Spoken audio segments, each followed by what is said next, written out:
They found her curled around her puppies in the snow. But what happened after shattered the town's silence. The snow that morning fell quiet, like a secret the world was trying to keep. In a pine forest just outside a forgotten Oregon town, a hunter named Walter spotted something beneath a frost-covered log. At first, he thought it was just a lump of branches. But then it moved. A mother dog, ribs showing, breath shallow, curled tightly around two trembling puppies, frozen ground beneath them. Ice forming on her whiskers. She didn't bark, didn't growl. She just looked up, and in her eyes, there wasn't fear. There wasn't even pain. There was something far more devastating, a silent plea. What happened next would ripple through the entire town of Pine Harbor, because sometimes it takes a creature with no voice to teach a town how to speak again. And if you think this is just another rescue story, wait until you see what these dogs left behind. Ash Hollow, Oregon. The snow had been falling for hours, soft at first, like dust shaken from a long-forgotten book. But by nightfall, it came in heavy drifts, soaking up every sound until even the crackle of the fire in Walter Merrick's hearth seemed like a memory. The forest outside was sealed tight under a blanket of white and silence. Walter, 67, sat hunched in his creaking wooden rocker, sketchbook balanced on his knees. His fingers, gnarled by time and winter, moved slowly over the page, shading in the curve of a pine bough. Outside the cabin window, nothing moved. Just snow and more snow, the kind that seemed like it had no intention of stopping. He'd drawn the same tree 3 nights in a row now. A Sitka spruce near the back of the ridge, gnarled at the base, cleaved by lightning 15 years ago, and still somehow standing. He always added the same crow to its branches, even though the crows had gone south weeks ago. June used to call it that survivor tree. He just called it stubborn. Walter's boots were by the door, where they always were. His late wife's flannel coat still hung on the peg beside them. He'd never moved it.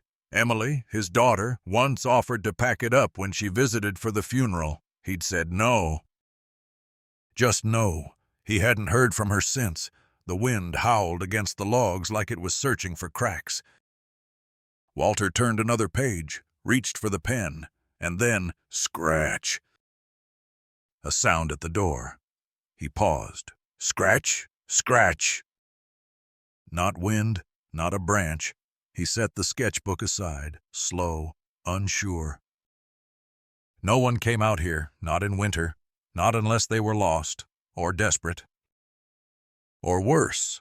He stood, joints stiff, and crossed the room. For a long moment, he just stood there, listening. Silence again. Maybe the wind playing tricks. And then, this time, a soft whimper. Walter unlatched the bolt and opened the door. There, against the black and white night, stood a golden retriever. Her fur matted with ice, paws raw red, ribs showing beneath her coat. She didn't move. She didn't even flinch when the wind slapped the room behind him. Her eyes met his. And that was what stopped him cold. Not fear, not threat. Just pleading. The kind you don't teach. The kind that lives in whatever part of us remembers how to hope.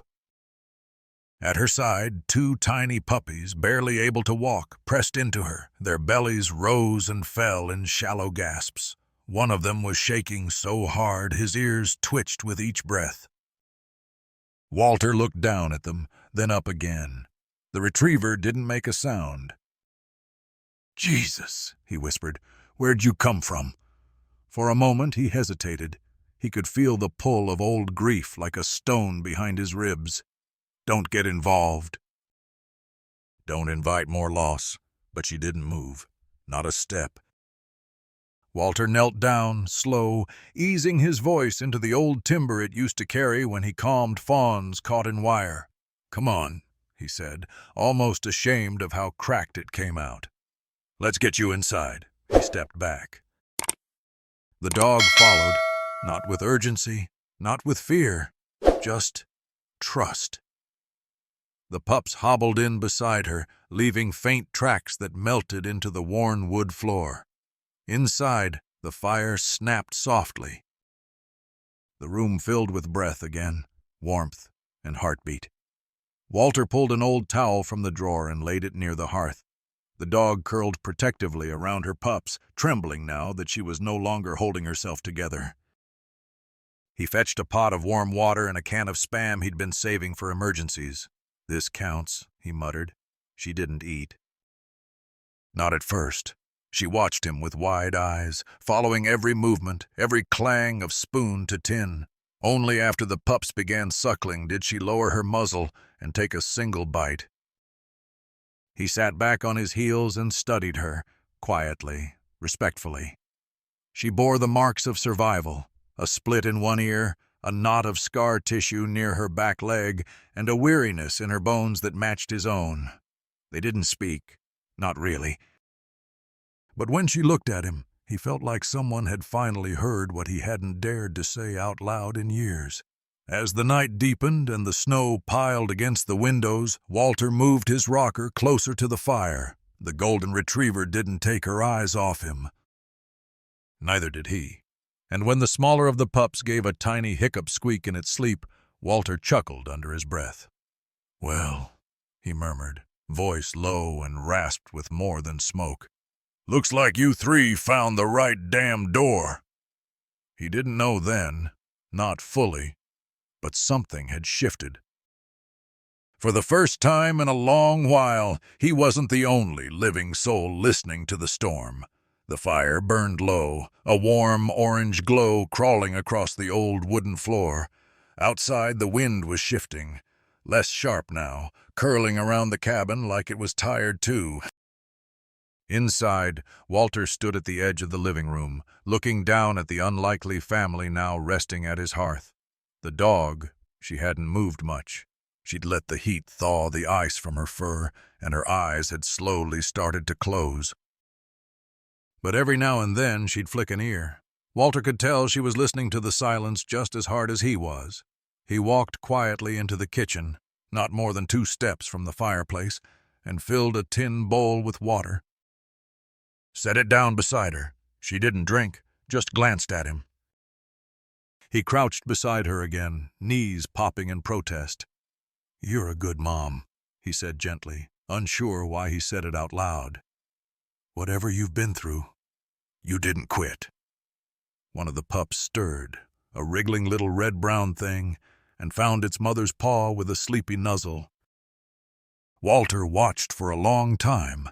Then he stood, grabbed an old quilt from the cedar chest, and laid it over them all like he was covering something sacred. Back in his chair, he reached again for the sketchbook. But he didn't draw the tree this time. He drew her. The retriever's head tilted toward the firelight, one ear nicked, her eyes hollow and wise. The pups, just lines and shadows nestled against her belly. And then, almost without thinking, he wrote beneath it, December 18th, 3 souls at the door, and 1 man who finally opened it. He set the pencil down. The clock above the mantel ticked, but not loudly. The storm was losing its edge. Walter stood once more, slower now, and pulled the flannel coat from its hook. June's coat. His fingers brushed the worn cuffs, the small stitch she'd made after he tore it on a nail years ago. It still smelled faintly of pine. He laid it gently beside the retriever, who blinked but didn't flinch, just rested her head on it as if she understood what it had meant, or maybe who it had belonged to. He whispered, more to himself than her, "She would have let you in too, you know." Then came something so small, so easy to miss, he almost didn't believe it. A faint shift in the retriever's brow. Her eyes softened. It wasn't quite a nod, but it wasn't nothing either. Walter sat back down, heart quieter now, and let the stillness of the cabin do the talking. By morning, the snow had stopped. The world outside was covered in fresh white, untouched but for a single trail of paw prints that led right to his door and ended there. He opened the door just once to get more firewood. The cold bit through his flannel shirt, but the sun had returned, weak and tired, but present. Inside, the puppies had found their voices, tiny whimpers and suckling sounds. Walter heated a pan of broth and crushed up a corner of dry biscuit to soak. The mother didn't move to eat right away, but her eyes followed his every move now, not with fear, but recognition. He sat on the floor beside them that afternoon, a rarity. His knees didn't love it, but he stayed anyway. Watched the pups crawl over each other like drunk little sausages. One of them tried to bark, just a squeaky cough. Walter chuckled. He reached out, slow, and gently ran his fingers through the retriever's fur. For a moment she froze, then leaned ever so slightly into his hand. There was a scar near her shoulder, fresh, not wild animal fresh. Straight, sharp, deliberate. The kind left by something with teeth, but not natural ones. He didn't say anything, just kept his hand on her side. Let her breathe. After a while, he found himself whispering without meaning to. I don't know what happened to you, girl, but you're safe now. I promise you that much. That night, he wrote a letter. Emily, I had visitors, not people, though I guess that's not exactly true. These three came through something cruel, I think, but they made it through. They needed shelter. I think I did, too. Dad, he didn't sign with love. Not because he didn't feel it, just because he didn't know if she was ready to read it. He hadn't sent her anything in years. Still, he folded the page. Found a stamp in the old cookie tin where June used to keep spare buttons, wrote the Portland address he still remembered by heart, and walked out into the cold to slip it into the mailbox, snow crunching softly under his boots. Back inside, the fire was still going strong. The puppies were asleep again, the golden retriever watching him. He said quietly, I never named a dog before. She blinked. But you're not just a dog, are you? She didn't answer, didn't need to.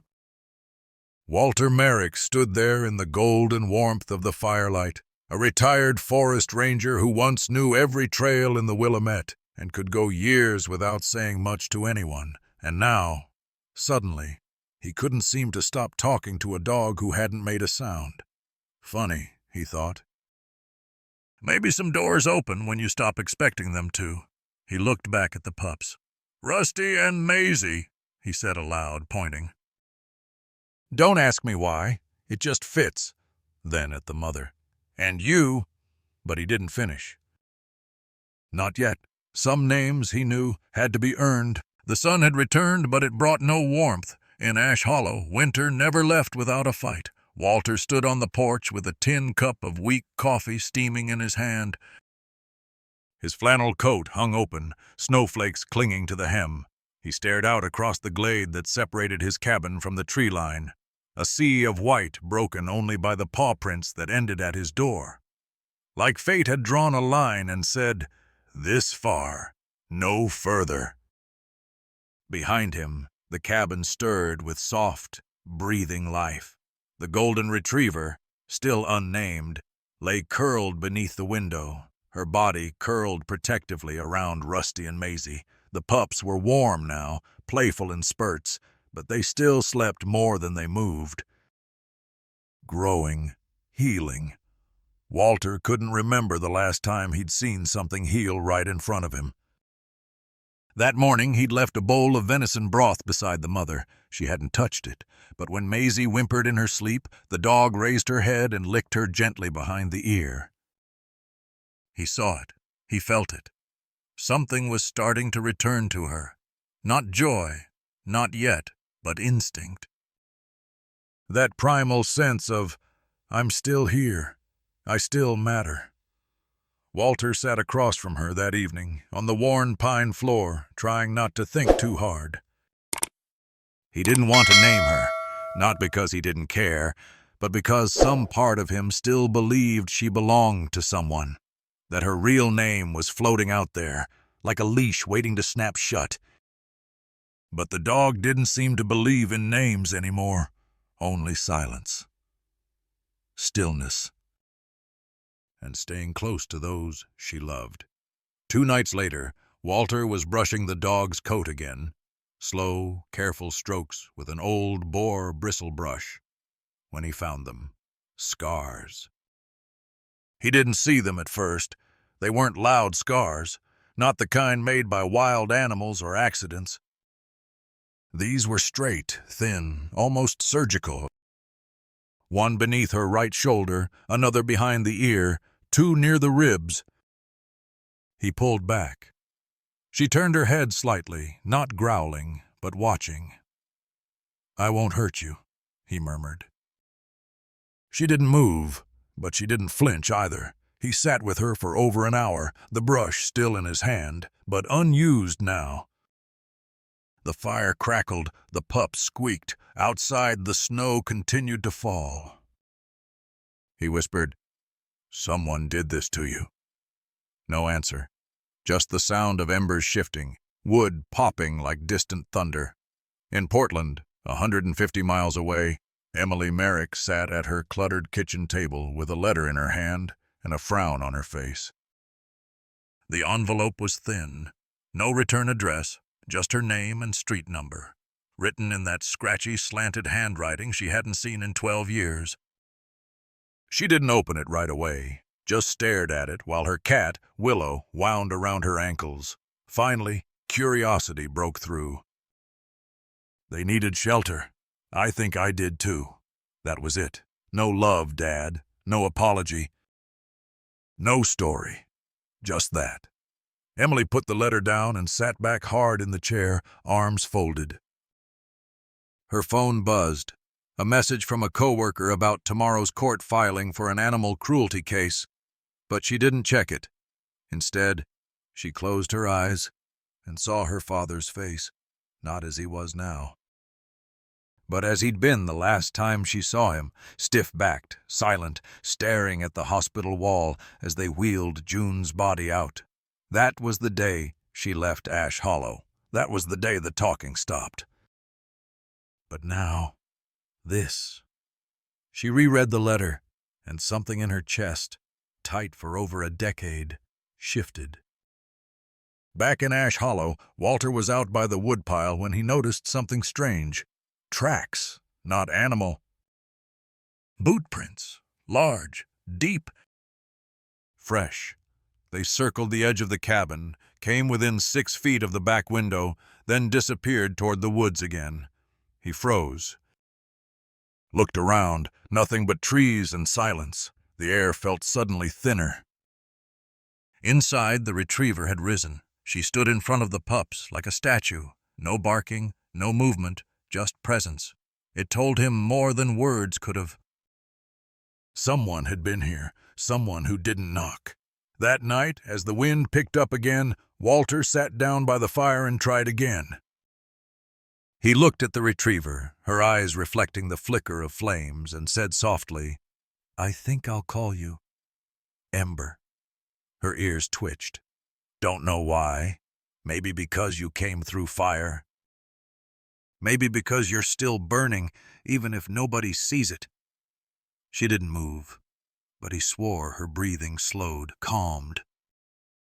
"I'll never chain you or cage you, but if you'll let me, I'll keep you warm." The fire hissed in the hearth like it approved. Emily packed her bag the next morning.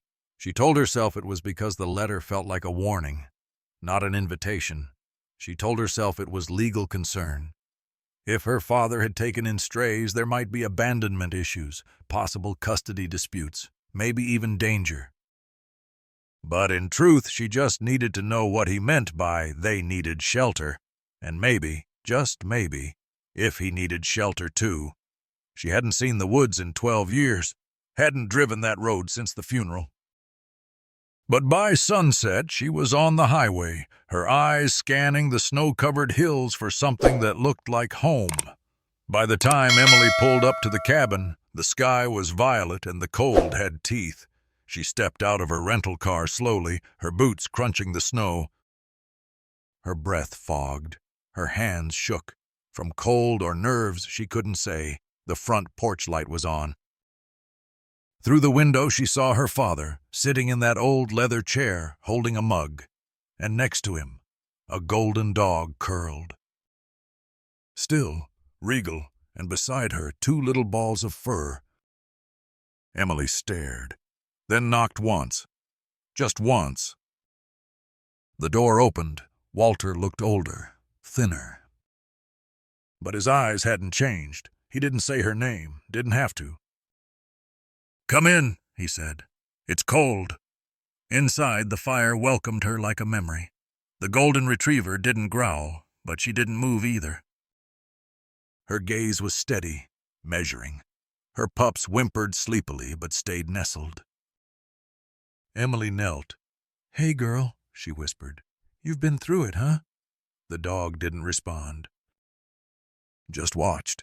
Walter handed her a mug of tea. She didn't ask where the sugar was. She remembered. They sat in silence.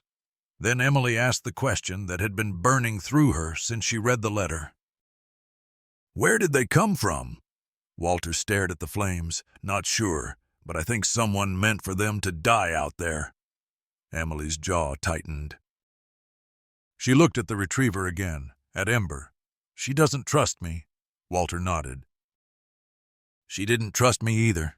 Not at first." Emily reached forward, slowly. Ember didn't move, but she didn't retreat either, and that, for now, was enough. That night, the snow fell thicker than ever before. Emily lay on the old bed in the room she'd grown up in. The cracks in the ceiling were still there, the faded picture frame still hung on the walls. But the room was no longer the one of the child who once drew maps of the forest on cardboard and hid her first love letter under the pillow. Now the room smelled of wood smoke and time. She couldn't sleep. A soft clicking sound came from the living room, probably her father adding wood to the stove. Then came footsteps, not human. Soft, slow, wary. Her bedroom door creaked open. Ember stood there. No growling. No barking, just watching. Emily barely breathed. She sat up, letting her feet quietly touch the floor. "Hey there, girl," she whispered. Ember took one step into the room. Not fully trusting, but no longer afraid. She turned, glancing down the hallway as if to say, "Follow me." Emily pulled a wool blanket around her shoulders and followed. In the amber glow of the fireplace, Ember stood silently by the front door. Ears up, nose sniffing the air. No barking, just standing. "What is it?" Emily whispered. Walter came out from the other room, still holding his half-cold mug of tea. He saw the dog standing there, saw her eyes fixed on the wooden door, and understood instantly. He opened the door slowly. Snow drifted quietly. The wind breathed steady. Nothing in sight. But tracks. At the foot of the steps, fresh footprints pressed deep in the snow. Wide, deep. Not his, not Emily's. They circled the house, then vanished into the woods. Walter looked at Emily. Emily looked at Ember. And Ember did not blink, her gaze locked on the tree line as if waiting or fearing something would return. The next morning, pale sunlight filtered through the windows. Walter cooked oatmeal. Emily peeled apples. Ember sat by the fire, ears tuned to every sound. The puppies started getting into trouble. Rusty chewed on Emily's pant leg. Maisie slipped and skidded across the wooden floor. Laughter broke out, short, surprised, from both Walter and Emily. For the first time in years, the air inside the cabin wasn't just warm. It was alive. Walter said quietly, "They saved me." That night, if it hadn't been for the scratching at the door, I might have let myself slip away in the cold." Emily didn't answer, but she placed her hand gently on Ember's back, as if laying her hand on a story yet unwritten. For the first time, Ember didn't pull away. That afternoon, Emily drove into town to buy more food for the puppies, and some needed supplies. On the way back, she stopped at the edge of the woods where the cell signal was just strong enough to catch a few bars. She opened her laptop, connected to the internet, and began typing. Golden Retriever, Oregon. Found injured, 2 pups. Possible abuse. No microchip. Few results appeared, but enough to send a chill down her spine. A hidden post on a dog breeding blog. Backyard breeder's golden line. Final litter from Goldie, retired female. The photo was blurry, but the eyes were unmistakable. Ember. In a wire cage, eyes lifeless, the photo dated 3 years ago. Emily clenched her fist. Images of scars flashed through her mind. The way Ember put herself between her puppies and the darkness. Now she knew. Those weren't wild wounds.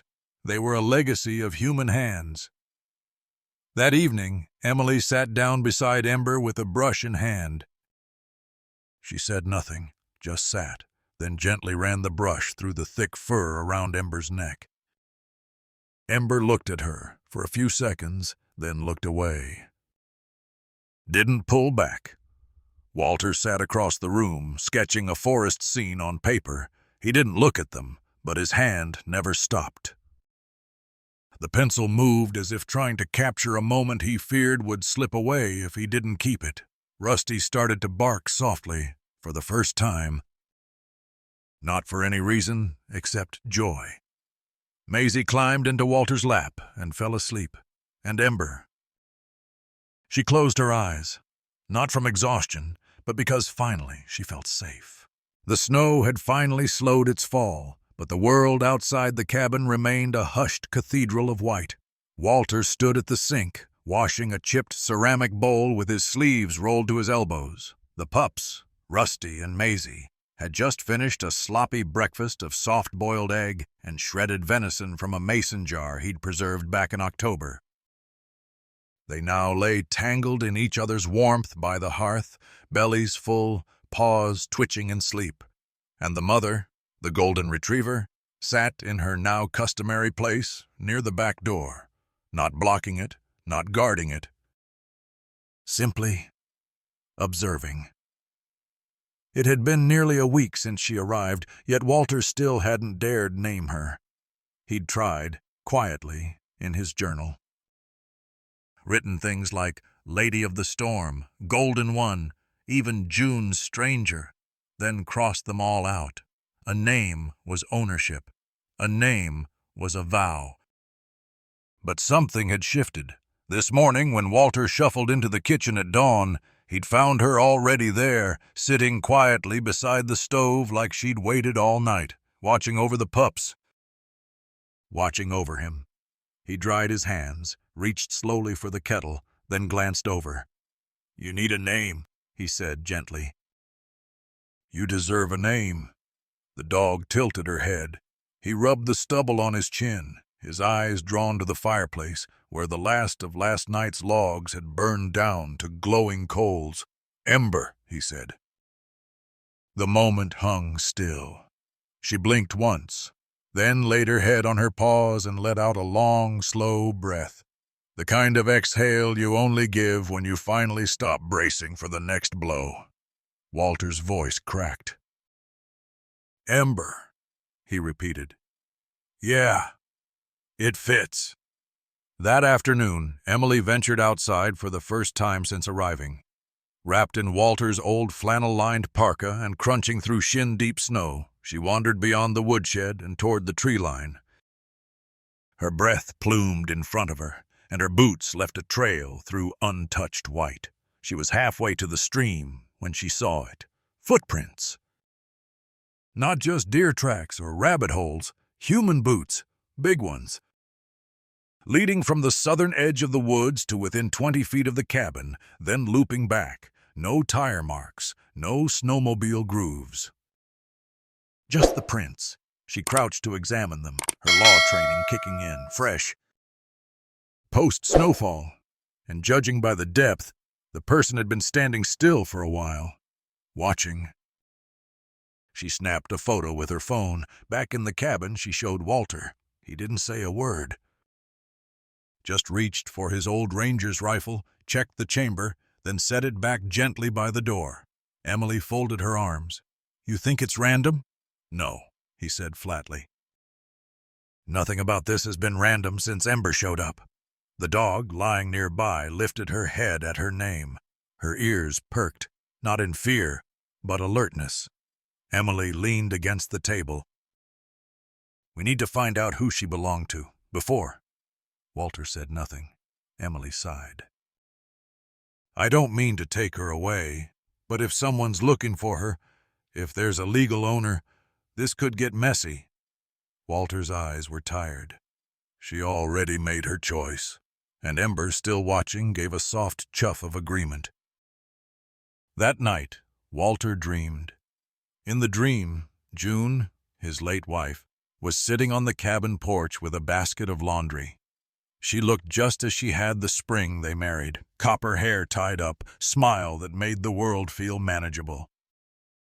She was folding baby clothes, tiny things, impossibly soft, and humming a lullaby he only half remembered. Then Ember stepped onto the porch, her golden coat glinting in the sun. She lay at June's feet, tail wagging.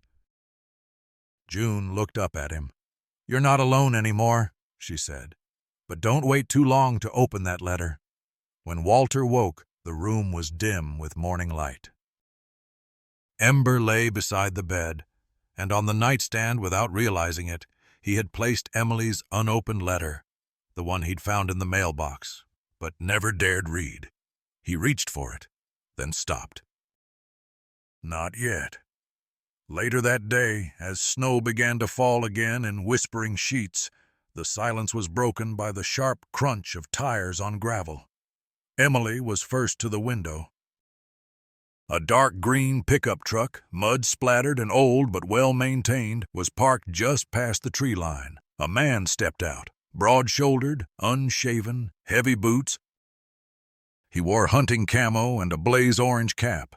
His eyes scanned the cabin like he already owned it. Ember growled. "Low. Dangerous." Walter stepped onto the porch as the man approached. "Afternoon," the stranger said, voice thin as ice. "Name's Derek Sloan. I believe you've got something of mine." Walter stared. "My dog," Derek clarified, nodding toward Ember. "That's Goldie. Been missing her near 2 weeks now." "Looks like she brought you her new litter." Walter's spine straightened. "Her name's Ember." Derek gave a crooked smile.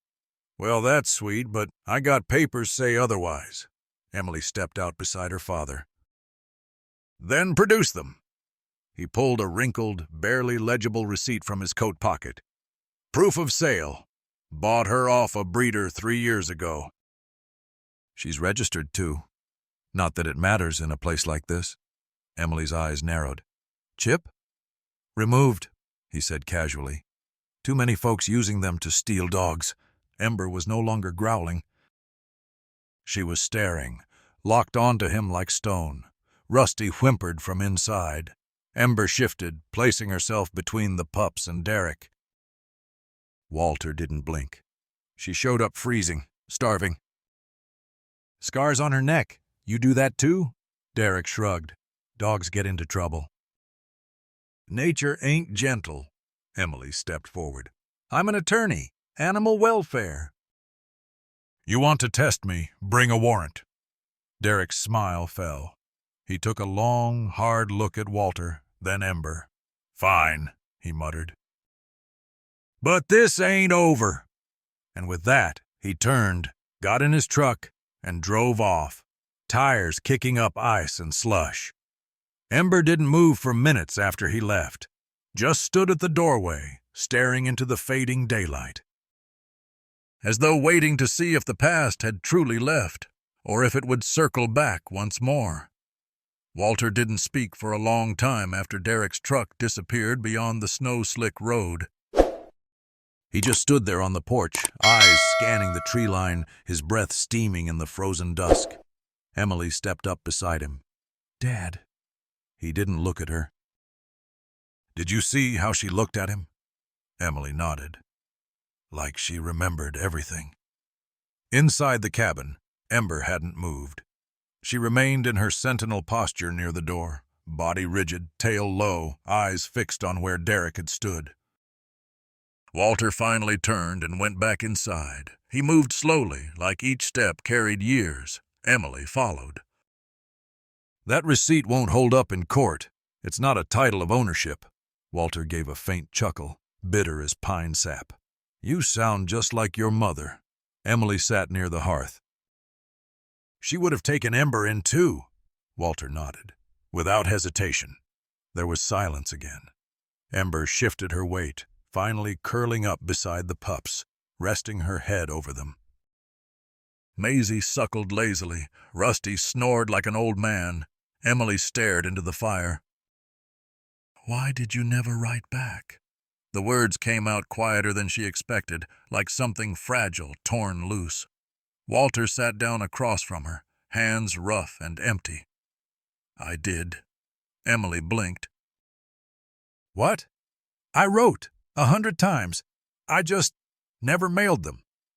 He pulled out a small wooden box from beneath the coffee table. Opened it. Inside, letters, dozens of them. Some yellowed, others freshly folded, all addressed to Emily Merrick, some with stamps, none with postmarks. "I didn't know how to say sorry," he whispered. "Not for losing your mom. Not for how I shut down after." Emily stared, lips parted. Walter looked away. "And now you're here, in this cabin, defending a dog you just met. And I'm watching history try to rip something good away again." Emily's voice cracked. "I came because I wanted to know if you still had anything left to fight for." He looked her in the eyes for the first time in years. "I do now." Later that evening, as the snow thickened once more, Emily sat by the fire with her laptop, digging deeper into Derek Sloan's name. She tried every variation: D. Sloan, Derek S. Backyard Breeder, Oregon, AKC forums, Craigslist, Reddit threads. Then she found it. A blog post from a closed Facebook group. "My rescue from hell, Goldie." The photo wasn't recent. It showed Ember, unmistakable even then, inside a narrow pen, behind chain-link fencing. Her eyes dull, fur matted. Caption: "Retired after final litter, no longer for sale." Emily clicked deeper. The poster described Sloan's breeding compound in rural Clackamas County. No vet records, no oversight. Several dogs vanished after being retired. The post was 3 years old. Walter came over. Emily turned the screen to him. "That's her." He didn't speak. He didn't need to. Ember, as if knowing she was being spoken of, nudged her nose into Emily's leg. A soft, uncertain nuzzle. Emily reached out, brushing her fingers through the dog's warm fur, down the faint line of healed scars on her neck. "I'm going to make sure he doesn't get near her again," she whispered. Walter stood behind her, hand resting gently on her shoulder. "She trusts you now," he said. Emily looked at Ember.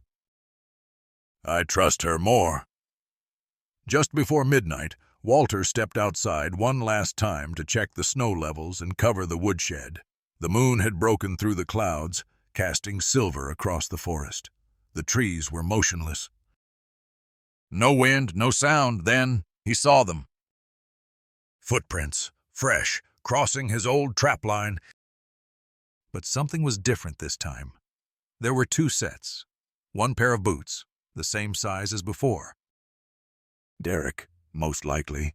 The other, smaller. He crouched. Examined the stride. A child. No. Lighter gait. Perhaps a woman? It didn't make sense. He returned to the cabin, bolted the doors, pulled the rifle closer to the front window. Inside, Ember stirred from her spot. She was watching the door again. Not afraid, but ready. The next morning broke like glass, shards of sunlight poking through frost-laced pine boughs, brittle and quiet. The fire in the cabin had long died out, but Walter had been up for hours. He sat at the kitchen table, staring into a chipped blue mug of coffee that had gone cold in his hands. Ember lay by the fire with her pups tucked into her belly.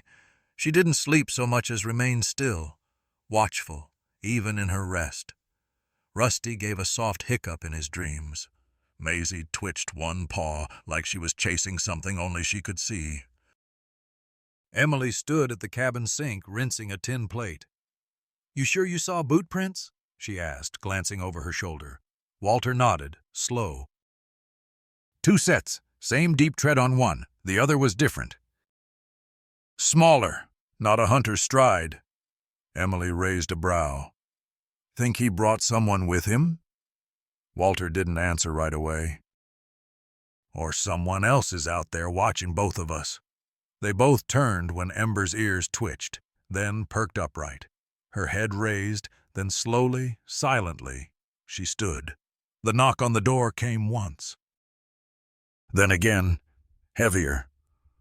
Walter reached for the rifle behind the stove. Emily stepped to the side, tension in her shoulders. Ember positioned herself directly in front of the pups. Another knock. Walter opened the door slowly, just wide enough to look out. The man standing there wore a camo jacket, tan snow pants, and an orange beanie with a torn tag. His face was clean-shaven but sunburned and wind-chapped, with a smile that didn't meet his eyes. "Morning," he said casually. Walter didn't move. "Help you with something?" The man extended a gloved hand. "Name's Derek Sloan." "You've got my dog." Walter stared, then slowly closed the door a few inches. "She's not yours." Derek kept smiling, like it was a joke. "You sure about that? Golden female, about 4 years old, went missing during that early December snowstorm. Her name's Goldie." "Got 2 pups with her? Those are mine, too." Ember growled, low, guttural, alive with warning. Emily stepped beside Walter. "Do you have any vet papers? Ownership certificate? Microchip registration?" Derek's expression stiffened. "Not on me, but I've got a purchase receipt and photos." He pulled a folded sheet from his coat and held it out. Emily didn't take it. "Where did you get her from?" "Bred her myself," Derek said. "She's one of my best. Slipped a fence during the last freeze. Thought a coyote might have gotten her, but imagine my surprise when I heard she wandered into a ranger's cabin." Walter's jaw clenched.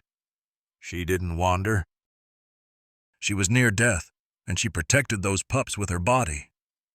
"Then I guess I'm lucky you kept her alive for me," Derek said.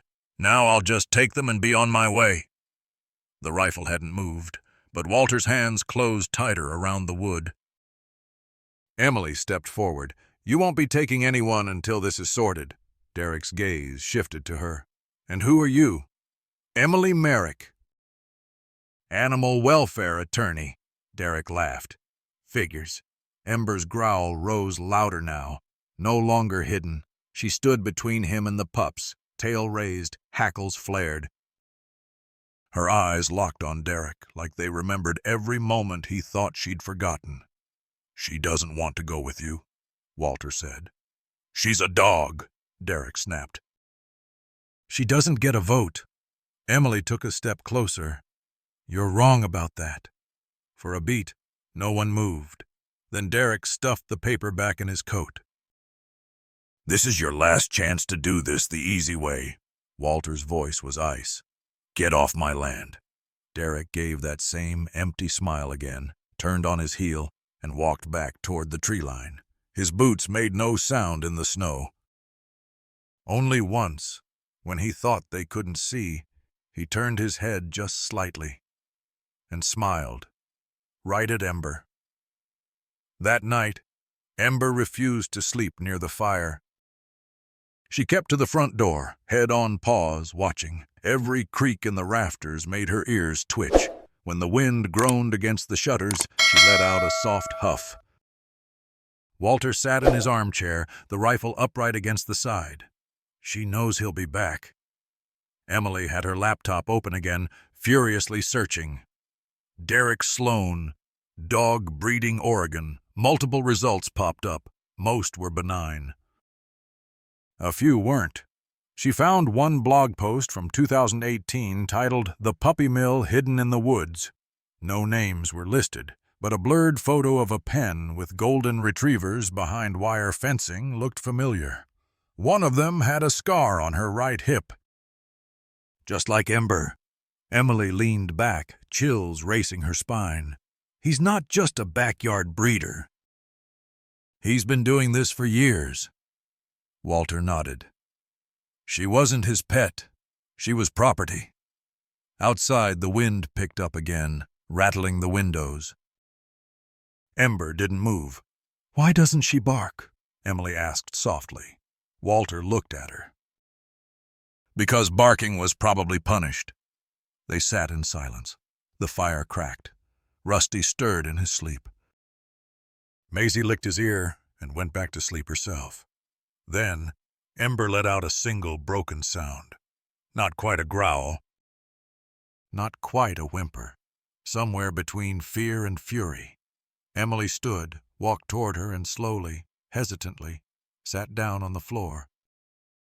"I won't let him take you," she whispered. Ember turned her head and looked straight into her eyes. For the first time, she blinked. And leaned in, nose to nose, as if to say, "Then I believe you." The night deepened into silence.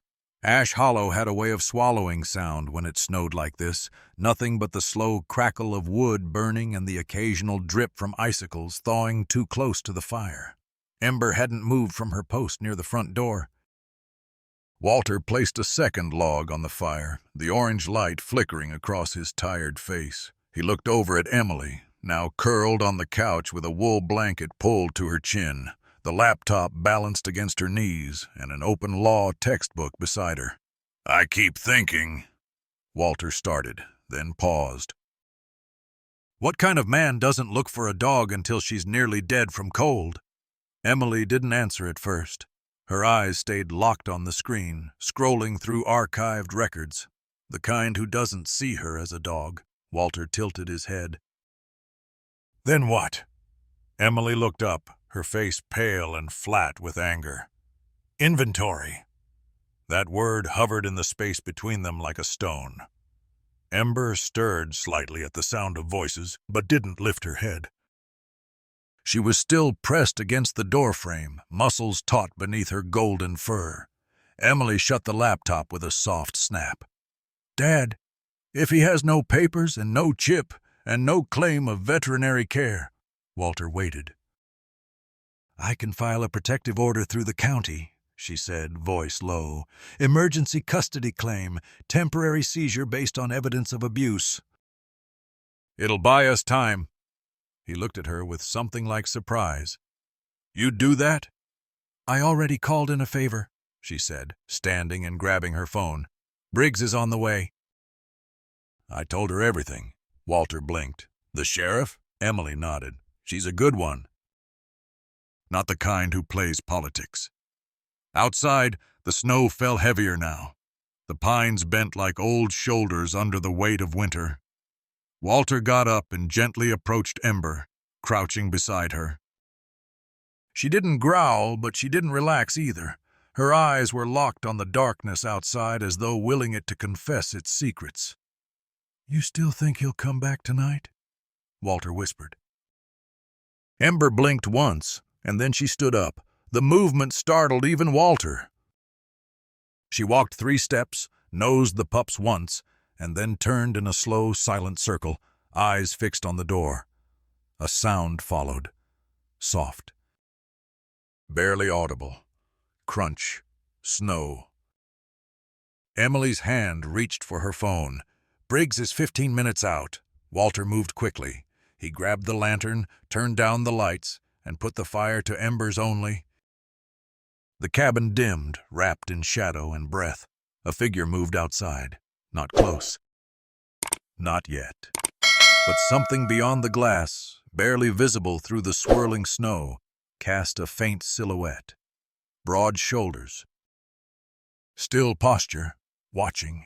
Ember's entire body became stone. Rusty stirred in his basket. Maisie mewed softly. And then a knock. Not on the door this time, on the side of the cabin. Emily stiffened. That's not a path. That's the wall by the window. Walter rose, rifle in hand, and nodded toward Ember. She's watching that corner. He's trying to draw her away. Another knock, this one louder. Emily turned off her phone light. The battery blinked red. Walter whispered, "Basement. Now." She grabbed the pups gently and moved toward the trap door near the pantry, a storm shelter built back in the 70s when fires and floods still got through here. Another knock. Then scraping, metal against wood. He's trying to open a window. Walter moved to the door, slow, steady, careful not to creak a floorboard. His hand hovered over the latch, rifle cocked but down, and just before he opened it, flash! Headlights. A pickup truck rolled to a stop in the clearing, its beams cutting across the trees and illuminating the porch. Ember stood. Walter opened the door. Deputy Hannah Briggs stepped out of the truck, boots crunching in the snow, flashlight drawn and steady. "Evening, Merrick," she called out, her voice calm and commanding. "Emily said you had a trespasser." A rustle. Then footsteps, retreating into the woods. Emily emerged from the shelter, holding both pups tight to her chest. Ember bolted to the porch, stopped just short of the edge, and howled. It wasn't loud. It wasn't fierce. It was heartbreak and defiance. Briggs reached them moments later, taking in Ember's position, the claw marks under the window, the half-shuttered fire inside. "Looks like I got here just in time," she muttered, squinting into the trees. Walter exhaled. "He was here," Briggs nodded. "He'll be back." Emily's voice cracked slightly. "Can we file tonight?" Briggs reached into her coat and handed over a blank form. "Already started." "Just need your signature." Walter looked at Ember. She turned her head, nose to the snow, watching the tree line with eyes wide and haunted. "He's not going to stop," Walter murmured. "No," Emily agreed. "But neither are we." The first morning after the confrontation, Ash Hollow felt calmer, but not peaceful. The sky was overcast, the snow hadn't melted, and the ground still bore traces of the previous night. Footprints half erased by the wind, bits of plastic casing from a dropped flashlight, and in the corner of the yard near a cluster of low pines, a faint scratch mark, just the size of Ember's paw. Walter stood on the wooden porch steps, hands wrapped around a mug of coffee, his eyes empty as he gazed into the endless white. He was not the type to be easily startled, but ever since Derek showed up, he felt like an old deer standing in a valley, stripped of its survival instincts, no longer quick enough to fight back. Ember lay close to the door, her head resting on her front paws, eyes half closed. But though she looked asleep at the slightest sound, even a sparrow landing on the gutter, her ears would instantly prick up. In the kitchen, Emily was on her laptop. On the screen was an old blog with a simple interface, bold title, "Purebred for sale, no online transactions." She zoomed in on a photo in the post, a golden retriever lying behind metal bars, eyes almost identical to Ember's, tense, hollow, waiting. Directly below was a caption, "Goldie, retired after 5th litter, no longer bred, transfer or liquidation." Emily swallowed hard. She called her father in. Walter pulled up a chair to sit beside her. "This is from 3 years ago." The post was deleted from the main page, but it's still cached on the server. "Look at this dog's eyes." Walter nodded slightly. That's Ember. It's Goldie, Emily said, then corrected herself. Or, it used to be. She switched to another tab, an anonymous report from an animal protection group in Eugene, mentioning a man named Derek Sloan, suspected of running at least 4 illegal breeding operations, all registered under different names. Sloan Kennels, River Valley Retrievers, Canine Legacy Farms. Each name a faint trail in the legal records. No convictions? Walter asked. Emily exhaled. Everything falls into a gray area, lack of physical evidence, witnesses afraid of retaliation. And the laws in this state? She stopped as she saw Ember slowly get up, walk over, and rest her head on Emily's lap. Walter narrowed his eyes. She's listening. Emily gently placed her hand on Ember's forehead for the first time, without Ember flinching away. Her fingers ran through the soft fur, feeling the scars, and stopped when she touched a long, thin mark behind Ember's ear, as if a rope had once been tied tightly against the skin. Walter stood and went outside. I'll light a fire in the yard. We can burn some cedar, get rid of the scent of strangers. Emily stayed inside, digging deeper. On the screen appeared a secretly filmed video. Dogs crammed in small cages, their howls echoing across cold concrete. In the corner of the shot, a pair of mud-caked hunting boots and a low, familiar voice. Clean this cage. Take that one for shots. Ember flinched, eyes wide. Emily immediately shut off the video. I'm sorry, she whispered, stroking Ember softly. The pups, Rusty and Maisie, were now chasing a kitchen towel around the floor. Walter came back in, brushing snow off his coat, and saw the scene with a chuckle. They're starting to get mischievous, just like you at age 3, chasing the neighbor's cat all summer. Emily laughed, for the first time since she'd come back here. Do you remember how Mom used to keep a journal? She asked. Walter nodded, thoughtful. Every page was a story about the animals she rescued, and I always thought she loved animals more than me. Walter turned, his eyes misting a little. No. She just knew that the animals couldn't speak for themselves. But you were smart, strong. She believed you'd find your own way. Emily looked down. The anger in her heart, the old sadness no one could ever explain, suddenly melted into a thin layer of mist. That afternoon, Briggs returned. Good news, she said. The temporary protection order has been approved. Ember and the 2 pups can stay here legally until the dispute is settled. Walter gripped her hand tight. Emily nearly collapsed into her chair, relief flooding through her. Briggs approached Ember. The dog stood there, neither backing away nor barking, just watching her.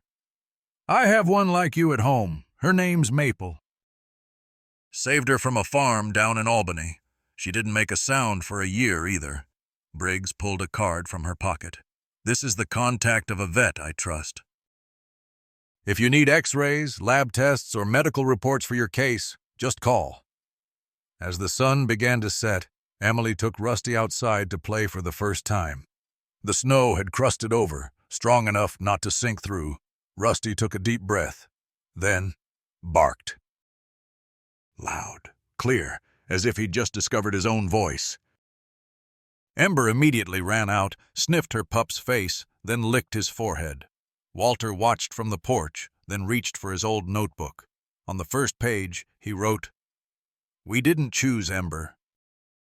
She chose us, and we will not let go. That night, the sky over Ash Hollow was as gray as thin smoke. No stars, no moon. The wind blowing through the fir trees sounded like the long sigh of the mountains. Emily sat alone by the window, idly fingering the card Mrs. Briggs had left behind. She faced away from the living room, where Ember lay curled up with Rusty and Maisie. The firelight flickered over their fur, casting a dark, honey glow. The phone on the table vibrated softly, a message from an unknown number. My dog, you know it. I'll come get her. No name, no punctuation, no ending. Emily felt the blood vessels in her neck tighten. She grabbed the phone and hurried into the kitchen where Walter was peeling apples. "It's him again," she said, showing him the screen. Walter glanced at it once. He didn't say a word. Quietly, he opened the bottom kitchen drawer and took out an old wooden box. Inside was the worn handgun from his years as a federal ranger. He placed it on the table, wordless. Emily swallowed hard. "I don't want violence." Walter looked at her, his eyes serious but calm. "And I don't want a war. But sometimes you have to show predators where the line is." "I won't shoot anyone," he added after a moment. "But I won't back down either." Emily looked at Ember, who had now risen from the fireside, her gaze locked on the phone in Emily's hand. Emily set it down gently and said, "Tomorrow we start the official legal process. No more waiting." The next morning they drove down to Eugene. Mrs. Briggs had arranged an appointment with an animal rescue group called Paws of Justice. In a small, wood-paneled room filled with photos of rescued dogs, Emily recounted everything, from the first meeting with Ember to the video and the anonymous message from last night. An older man named Harris, with gray hair, a former police officer who specialized in investigating dog trafficking, nodded along.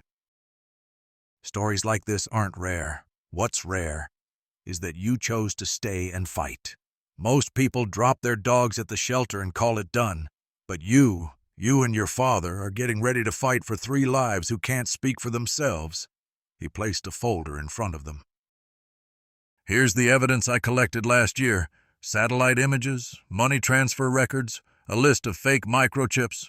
With your testimonies, we may have a chance to bring him to court." Emily opened the file. Inside was a photo, a large man in a baseball cap, standing in front of a rusty brown pickup truck. It was Derek. By the time they got home, dusk was settling in. Emily saw Ember waiting at the top of the steps. No barking, no sound. Just quietly watching the dirt road that led into the woods. "What's wrong?" Emily asked. Walter stepped out of the car behind her. "She senses it." "Senses what?" "A parting, a turning point. Dogs always know when things are about to change." That night, Walter wrote another entry in his notebook. "Tomorrow we file for official protective custody. No more fear, no more hiding. And whatever the outcome, she won't have to fight alone."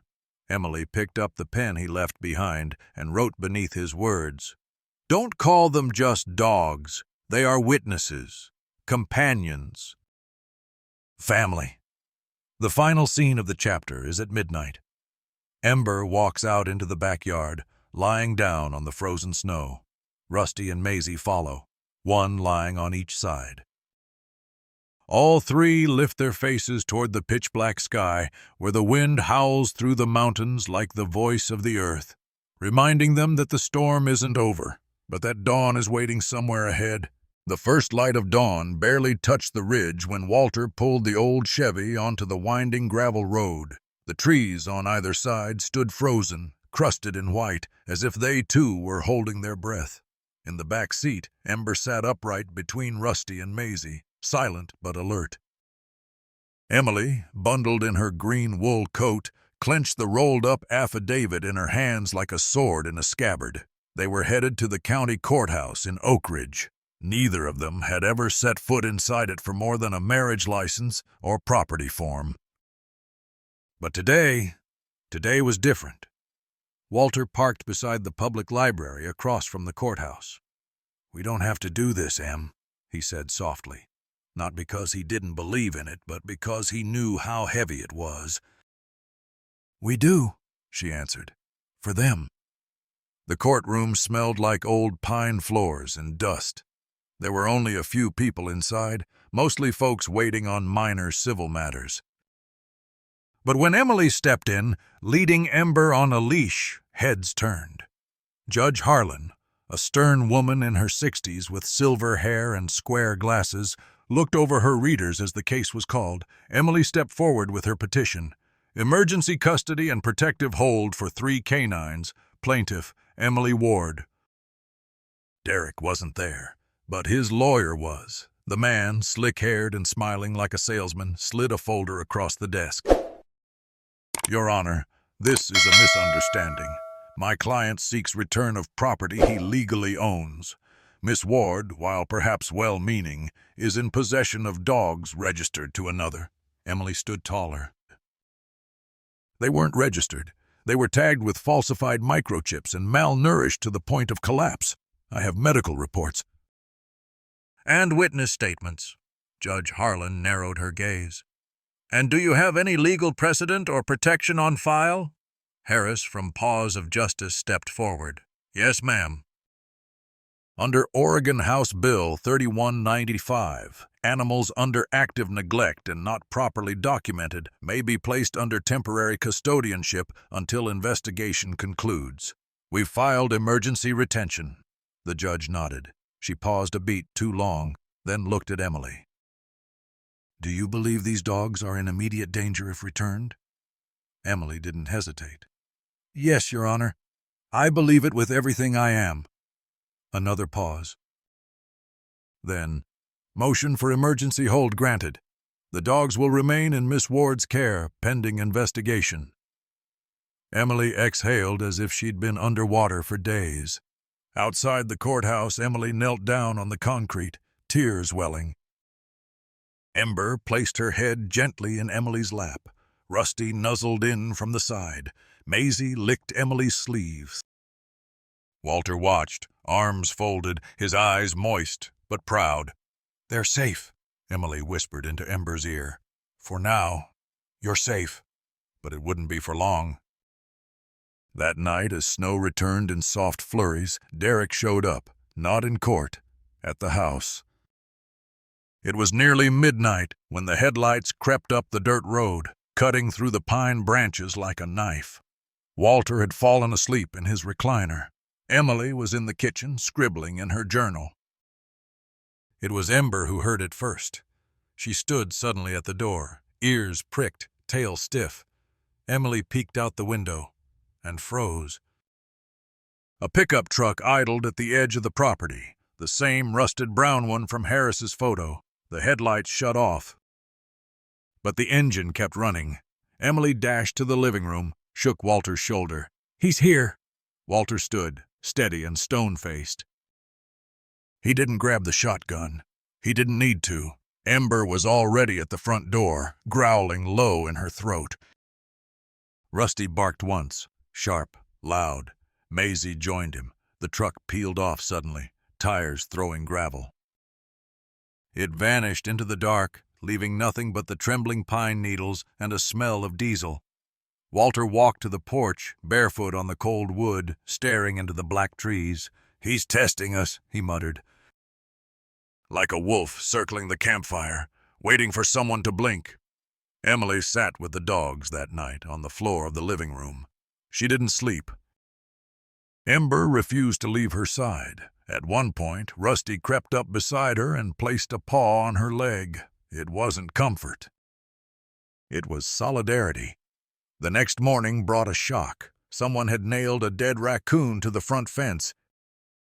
A message. Primitive. Cruel. Walter took it down with gloved hands, jaw clenched. He wants us afraid. Emily stepped beside him. Then let's make him understand. We're not. They drove to the sheriff's office that afternoon. This time, with everything, the message, the plate number, the photo from the folder, and the report from Paws of Justice.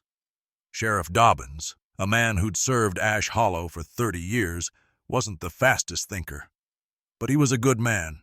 He stared at the file, then looked up at Emily and Walter. You sure you're ready for this to get ugly? He asked. Emily nodded. It already is.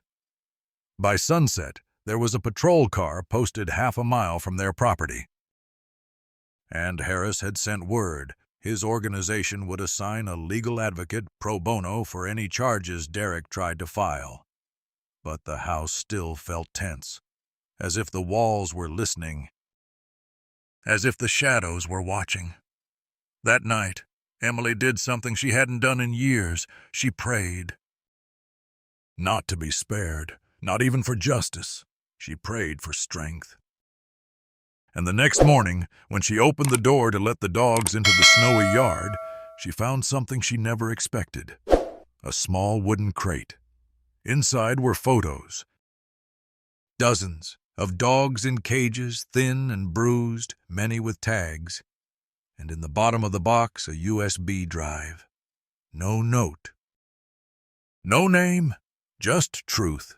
The crate sat like a question on the front steps. Walter brought it in with leather gloves, setting it gently on the dining table. Emily hovered beside him, heart pounding like a drum in her ears. She reached inside slowly and pulled out the stack of photos. Dog after dog, kennels layered in filth. Some pups had visible ribs, others had injuries, eyes swollen shut, fur matted with blood or mud. One picture showed a mother dog curled in a corner, shielding her pups from a hand holding a cattle prod. The man's face wasn't visible, but the setting was familiar. Walter squinted. "That's the old grain shed off Route 22, near the train yard." Emily's fingers trembled as she picked up the USB. "Who left this here? How did they know?" Rusty stood on hind legs beside the table, sniffing. Ember paced restlessly. Walter crossed his arms, watching his daughter. "You think it's a trap?" "I think," she whispered, "someone inside his operation is scared." "Or guilty." They drove straight to the sheriff's office, the crate riding between them like a witness. Dobbins reviewed the evidence in silence.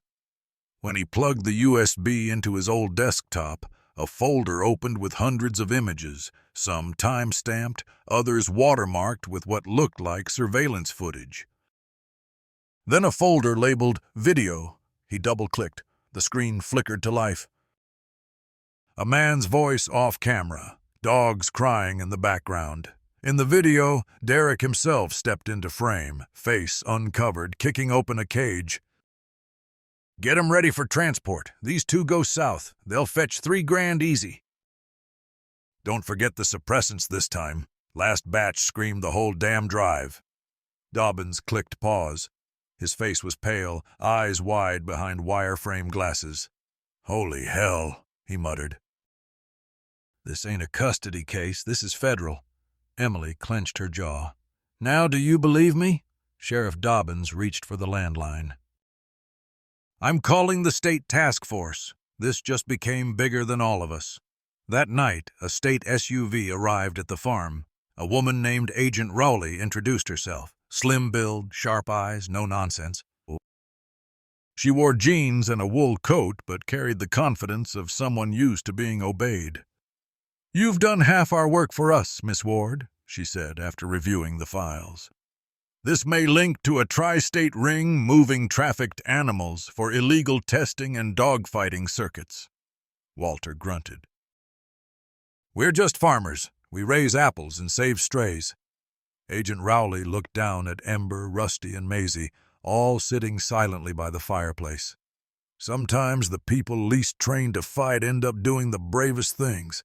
They agreed to keep watch discreetly. No more patrol cars that might spook Derek. The team would move in one sweep across Oregon, Idaho, and Montana. But for now, Emily and Walter would be the bait, and the dogs the reason. The following days passed like frost over glass, quiet, tense, hiding what was coming. Emily barely slept. Every knock on the door made her stomach drop. Rusty and Ember rotated night patrol. Both seemed to know something big was coming. On the fifth day, just before dawn, a truck pulled in again. But it wasn't Derek. It was a woman, mid-30s, wind-chapped face. "Hood up." She stepped out with hands raised, holding a single manila envelope. "I don't have long," she said in a hushed voice. "I used to work for him, not by choice." Emily opened the door slowly. "What do you want?" The woman placed the envelope on the porch railing. He's planning to move the rest, tonight, before you can stop it. She turned to leave, then looked back. I had a dog once. Her name was June. He made me watch while they put her down because she barked too loud. Emily's throat tightened. What's your name? She asked. But the woman was already walking into the trees. Inside the envelope were blueprints of the grain shed, nearby cages, van schedules, lists of dogs, numbers. It was everything. By evening, the state task force had mobilized a unit.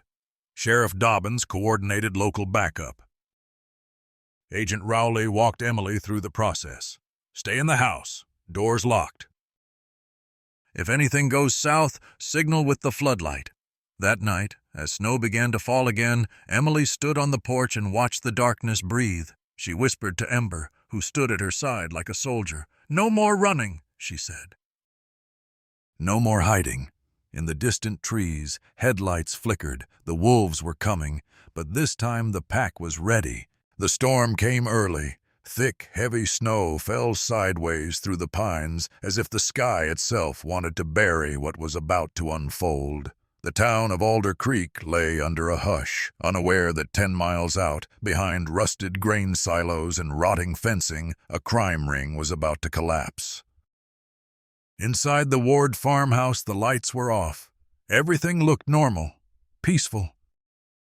But under that stillness, a storm of its own brewed. Emily stood at the kitchen table, maps spread before her, radio in hand.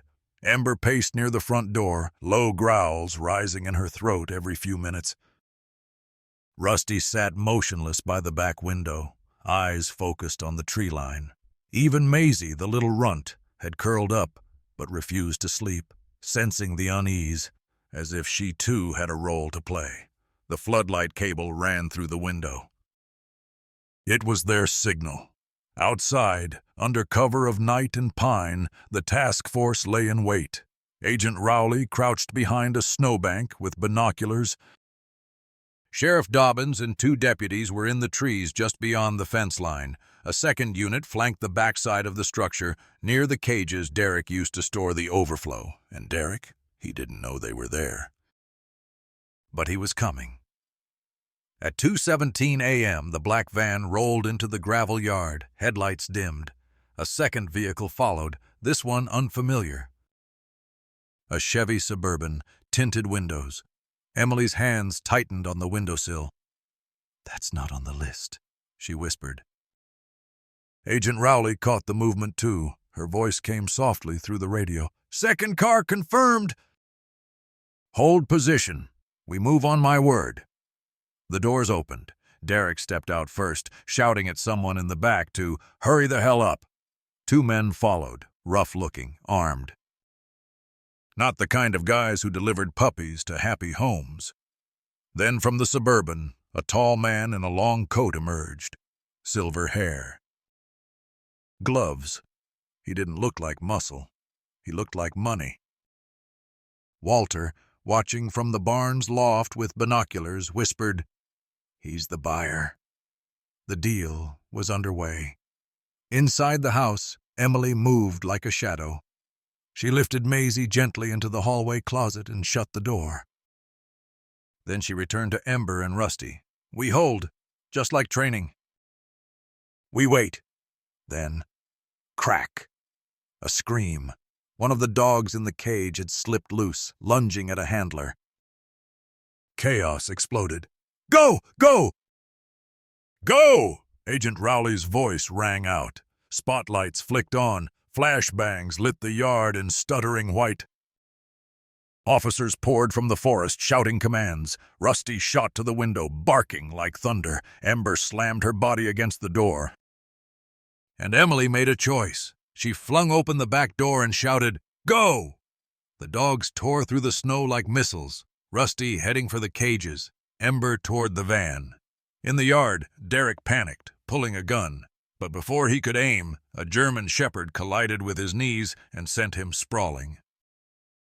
Ember stood over him, teeth bared, snarling like a storm-made flesh.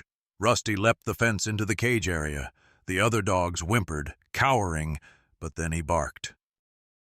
Not a warning, a call. They responded. Emily followed, flashlight in hand, as the chaos turned into salvation. Officers tackled the armed men, zip-tying wrists. Agent Rowley wrestled the buyer to the ground herself. Sheriff Dobbins helped hoist Derek into the back of his own van, now repurposed as a makeshift cage. And amid it all, Rusty and Ember led frightened dogs from their wire prisons. The snow kept falling. But now it was a cover for freedom, not secrets. By dawn, the raid was over, 22 dogs rescued. 6 arrests made, 2 officers injured, 1 bitten, the other twisted an ankle, but both alive. And Derek? He never said a word during the ride, just stared straight ahead like a man who'd finally run out of roads. Later that day, Agent Rowley returned to the farmhouse. "You saved a lot more than pups," she told Emily. "There are names in Derek's files, clinics, vets, buyers from 6 states. It's going to take months to sort through, but we'll get them." Walter poured her coffee, his hands no longer shaking. "And what about the dogs? They're safe. For now, they'll stay here, until we find permanent homes." Ember curled at Emily's feet, let out a small groan of relief.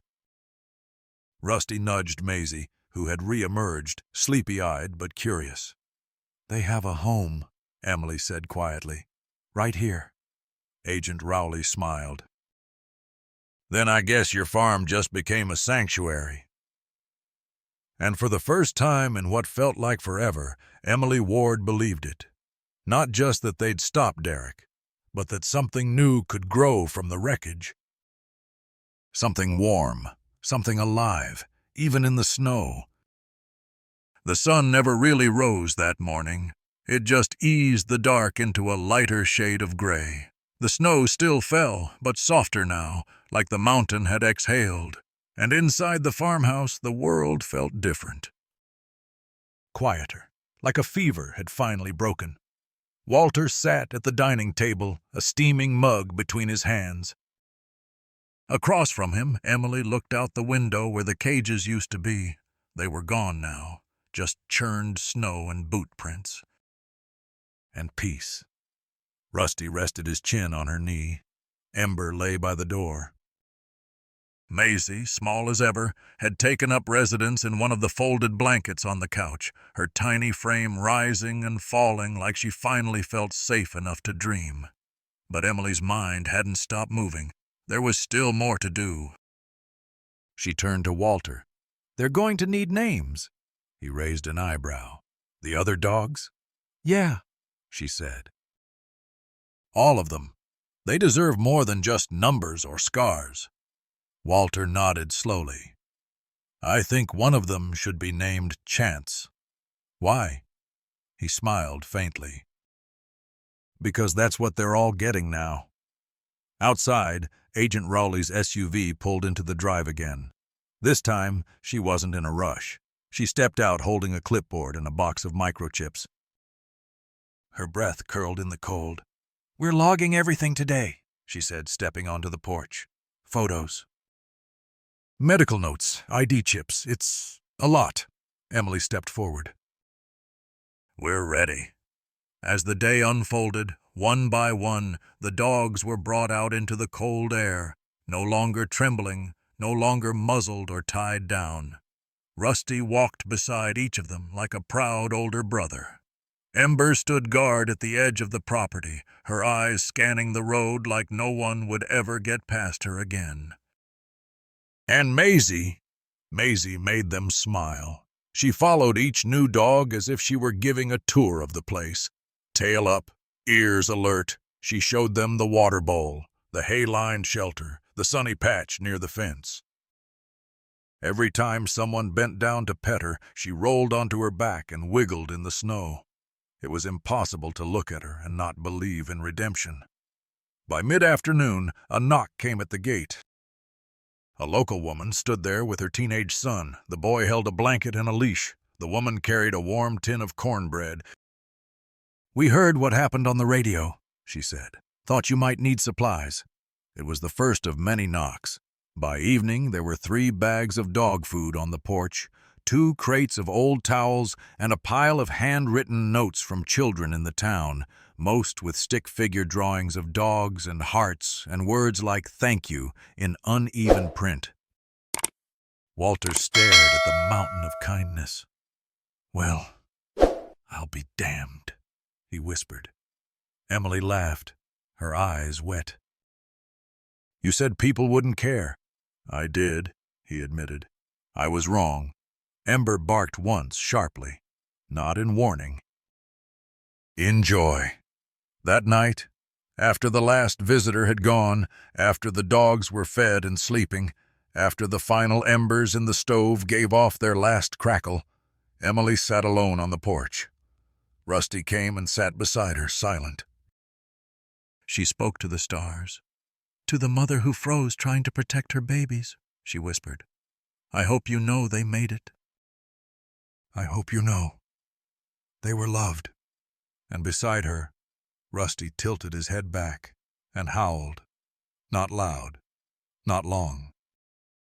But it echoed through the trees like a song the forest remembered, for the ones who never made it, for the ones who still might, and for the ones who now finally had a home.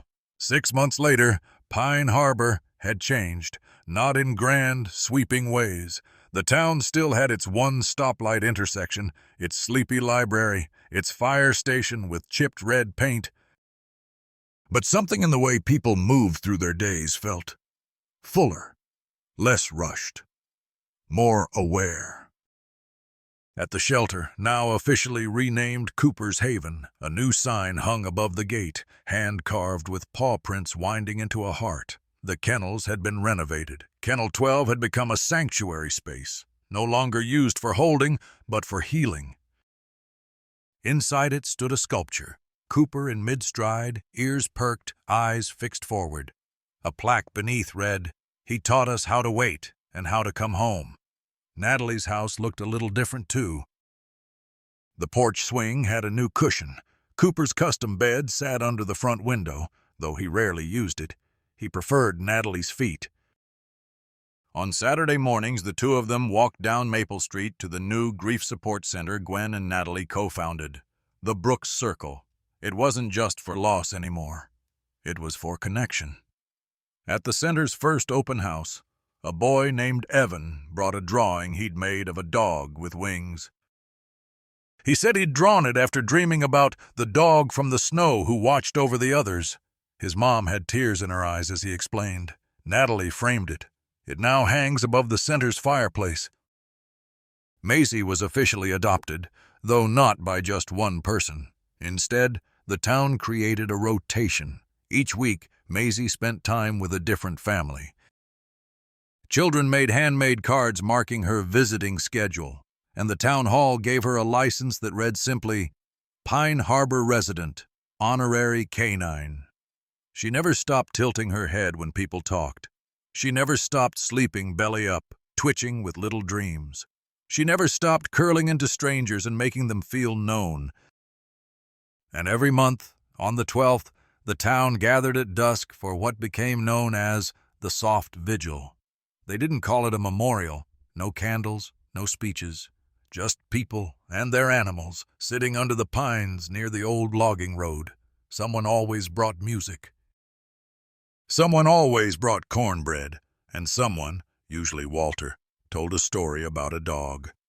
As for Rusty, he stayed. He wouldn't leave, even after his leg healed. Even after the scar on his shoulder disappeared into the spring fur. He chose Natalie, and she chose him back.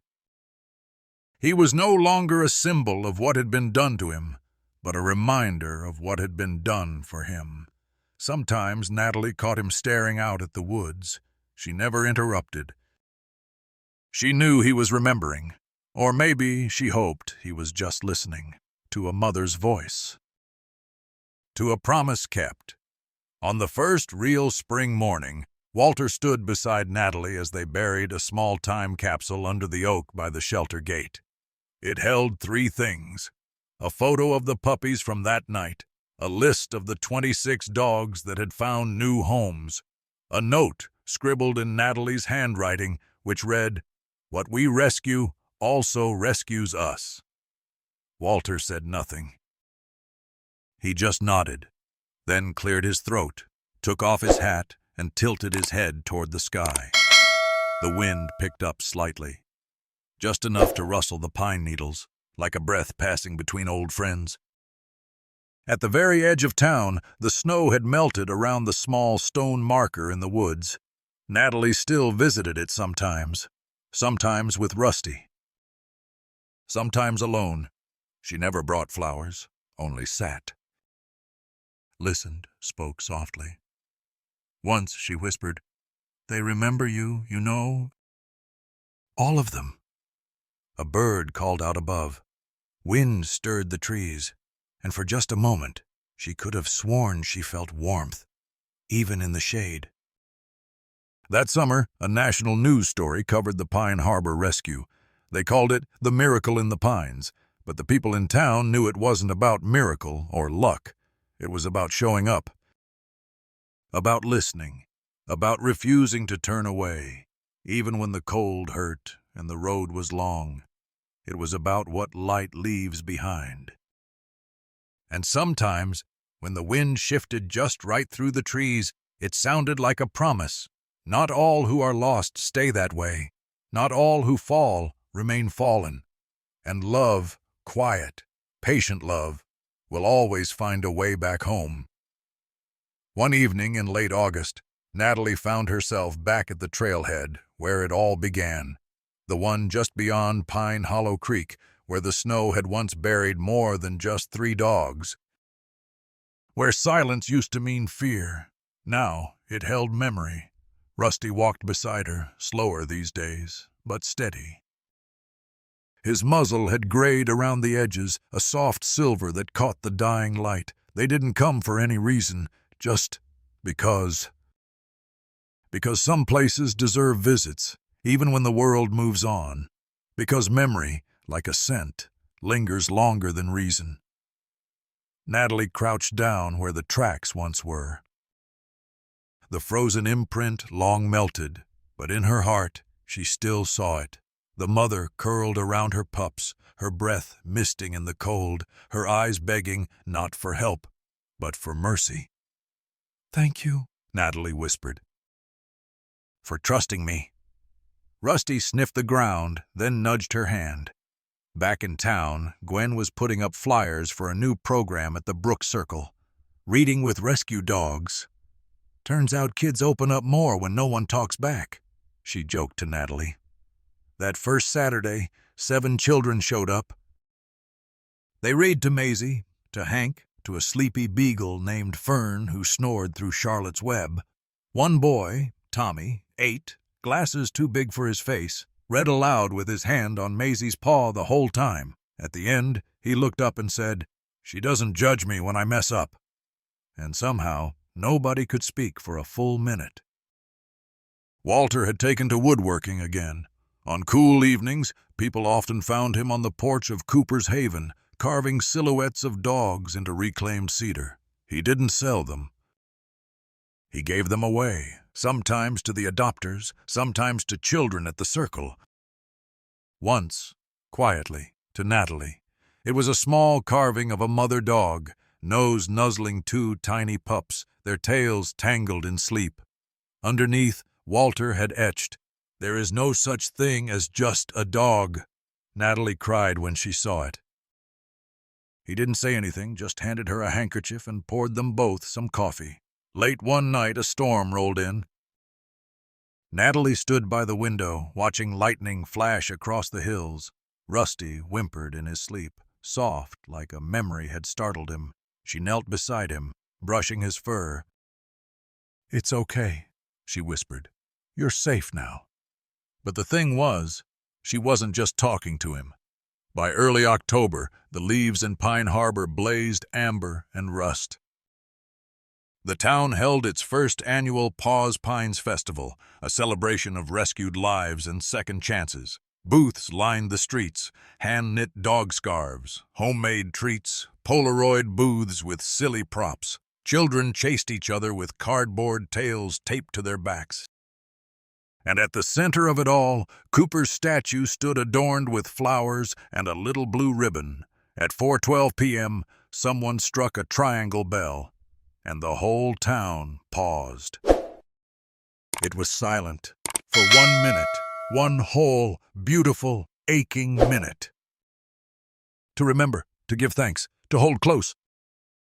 Later that night, as Natalie tucked the new photo of the festival into a scrapbook, next to the one of that snowy night, the one with the 2 puppies pressed against her chest, she realized something. Grief doesn't end. It transforms. From weight into warmth, from ache into echo, into light. What light leaves behind is not just memory, it's invitation to keep choosing love. Even when it hurts, especially when it hurts. If this story touched your heart, even just a little, let us know by commenting 1 below. Or just type 0 if it made you speechless. Sometimes, even a number can say more than words. Don't forget to subscribe and turn on the bell, because we've got more true, powerful stories coming your way.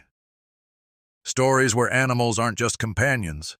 They're the ones who heal us, guide us, and sometimes remind us how to be human again. Stay with us, because the next story might be the one you were meant to hear.